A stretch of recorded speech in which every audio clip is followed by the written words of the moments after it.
Hello, friends. Today's conversation is about a simple way to help preserve your health, push back old age, and avoid cardiovascular disease, atherosclerosis, cancer, neurodegenerative diseases, diabetes, and joint diseases. In other words, all those troubles that come upon us with the onset of old age. We will talk about ordinary cabbage, called broccoli, and its brethren of the cruciferous family, cauliflower, white cabbage, red cabbage, radish, mustard, and so on.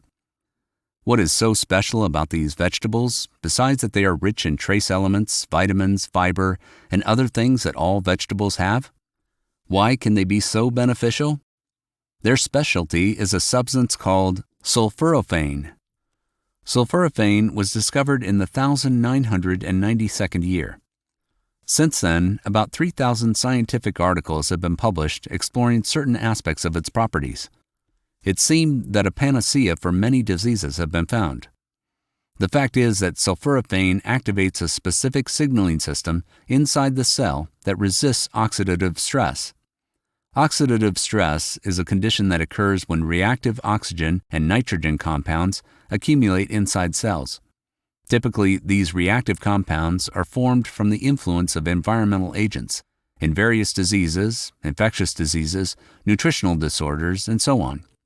In other words, the oxidative stress processes of accumulating reactive nitrogen and oxygen compounds increase over time.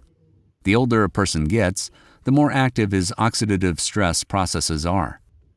Fortunately, there is a system within every cell in our body that counteracts these unfavorable effects of oxidative stress.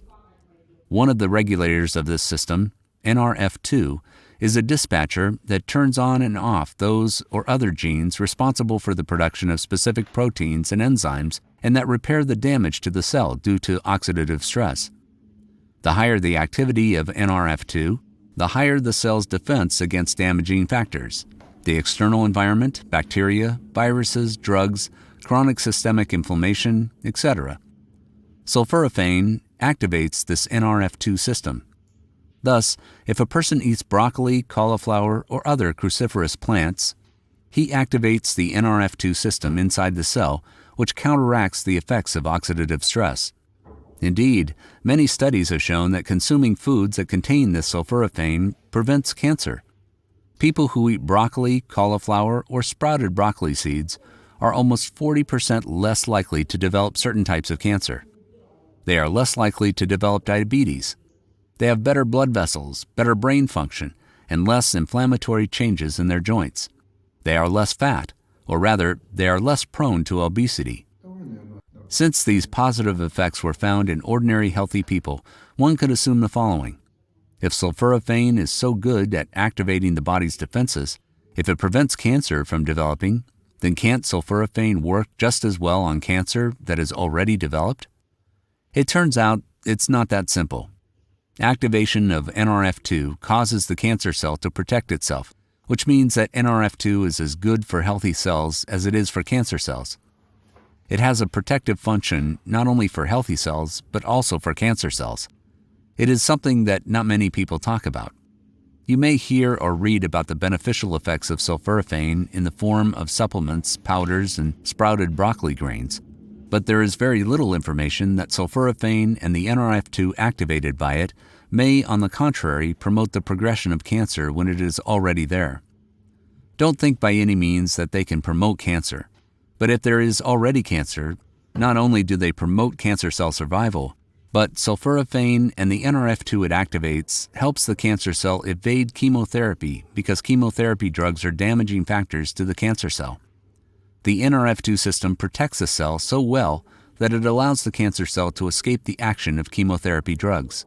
Therefore, the effects of sulforaphane are very context-dependent. Surrounded by healthy tissues in a healthy person, a healthy body, everything is perfect and protective properties. In the case where a cancerous tumor is present, surrounded by poor tissues, under the influence of sulforaphane and products that contain it, it can, on the contrary, elude chemotherapy and grow.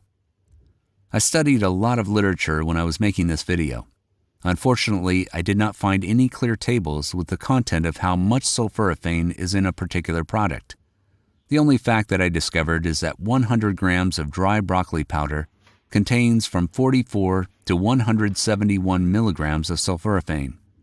Experimental evidence suggests that a person needs to consume between 0.1 and 0.5 of a milligram per kilogram of body weight per day for normal functioning. For example, let's take a person's body weight of 80 kilograms and 0.1 of a milligram per kilogram of weight. That's 8 milligrams a day. It is the minimum dose of sulforaphane. Since broccoli contains 90% water, I assume we only have 10% dry matter.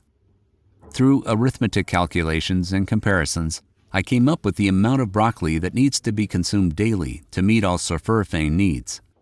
This amount is 150-200 grams of raw broccoli daily. 150 or 200 grams of broccoli per day is doable, but the fascinating thing is that 10 times more sulforaphane is found in sprouted broccoli. And even now, there are devices for germinating these broccoli sprouts and entire systems sold online. In fact, it takes 15 to 20 grams of sprouted grains in raw form a day to fulfill our needs. But sprouting grains is such an amateur endeavor. Therefore, it is easier, of course, to take broccoli sprouts and somehow cook them. And here, there is also an interesting point. If we use frozen broccoli, the amount of sulforaphane it contains drops literally tenfold. It turns out that you need to eat 1 kilogram or 2 of frozen cabbage. It is not very convenient. In this case, fresh broccoli cabbage is needed. Steaming it is in first place in terms of preserving its properties. Cooking it in the microwave is in second place, and boiling is in third place. However, broccoli sprouts should be immersed in cold water for 30 seconds after boiling. Unfortunately, I have not yet found information on how much sulforaphane is contained in white cabbage, red cabbage, and radishes. Therefore, it is currently possible to accurately focus only on broccoli cabbage or sprouted broccoli grains. There is, of course, also broccoli cabbage powder. It is sold as a dietary supplement, where 1 capsule contains 8 milligrams. Theoretically, this is enough for a person weighing 80 kilograms. However, I do not advocate consuming biologically active supplements, as 200 grams of broccoli sprouts daily will give a much better effect. Since it is still necessary to eat some vegetables, why should it not be broccoli sprouts? In addition to sulforaphane, it contains many beneficial substances, including sirtuin activators.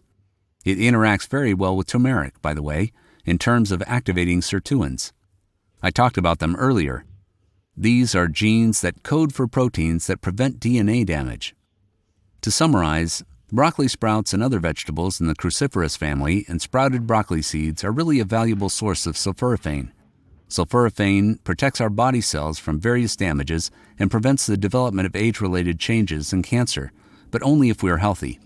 However, if a person has cancer, or he may have cancer, or he is on chemotherapy, then taking products or supplements that may contain sulforaphane is not recommended.